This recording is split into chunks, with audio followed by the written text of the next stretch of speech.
देखिए, सवाल बिल्कुल एनटीए पे ही उठेगा, उसी को जिम्मेदार माना जाएगा। आपके पास कोई ऐसा फुल प्रूफ सिस्टम नहीं है जिससे पेपर लीक ना हो।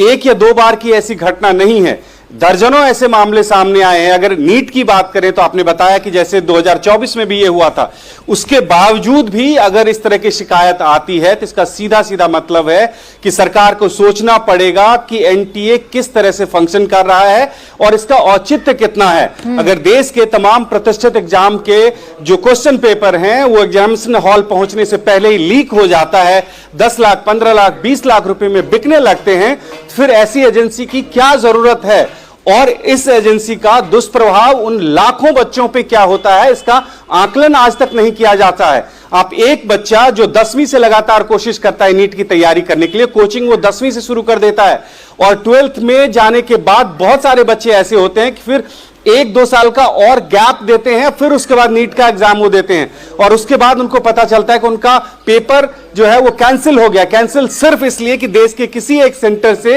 ये लीक हो गया है और ये आम हो गया था, आम स्टूडेंट के पास ये पेपर पहुंच रहा है, 10 लाख 15 लाख रुपए में ये पेपर बिक रहा है। और ये सब कुछ अगर जिम्मेदारी की बात करें तो निश्चित रूप से एनटीए की जिम्मेदारी है।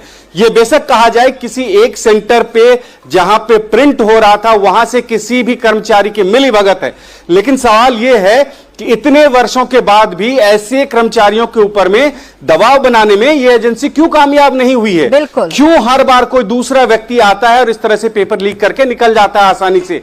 इस मामले में कोई ऐसी कार्रवाई क्यों नहीं की जाती है जो एक उदाहरण बने और लोगों के मन में डर हो कि इस तरह बच्चों के भविष्य को खतरे में डालने से। के बावजूद भी पेपर लीक की घटनाएं नहीं रुकेंगी तो कहा जाएगा ना कि जितने लूपहोल्स ढूंढने की कोशिश की जाती है या जितनी कार्रवाई की बातें या दावा किया जाता है वो तो सिर्फ और सिर्फ आई वॉश की स्थिति है, वो तो सिर्फ भ्रमित करने की स्थिति है। अगर वाकई में कोई जरूरी कदम उठाए जाते तो नीट जैसी प्रमुख परीक्षा इस तरीके से कॉम्प्रोमाइज नहीं होती।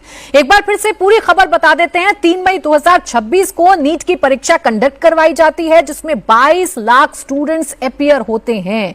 इसके बाद जानकारी मिलने लगती है, सोशल मीडिया पर ये खबरें फैलने लगती हैं कि ये परीक्षा कॉम्प्रोमाइज्ड हो गई है। सॉल्व्ड पेपर, ये जो गेस्ट पेपर हैं उसमें 700 में से 600 अंक के जो क्वेश्चंस थे वो पहले से ही आउट हो गए हैं, ऐसी जानकारी मिलने लगती है। हालांकि शुरुआत में इस पे कोई एक्शन नहीं लिया गया, शुरुआत में इनको अफवाहें भी बताया गया, लेकिन जब सीरियसली इस मामले की जांच शुरू होती है तो ये बात सच निकलती है कि हां भाई पेपर लीक हुआ है, जिसका नतीजा यह है कि अब इस परीक्षा को रद्द कर दिया गया है। इस परीक्षा को दोबारा कंडक्ट करवाया जाएगा। इस परीक्षा में दोबारा अब छात्रों को अपीयर होना होगा। अब ये तो ठीक है कि आपने परीक्षा रद्द कर दी क्योंकि पेपर कॉम्प्रोमाइज्ड हुआ है, लेकिन क्या इस बात का कोई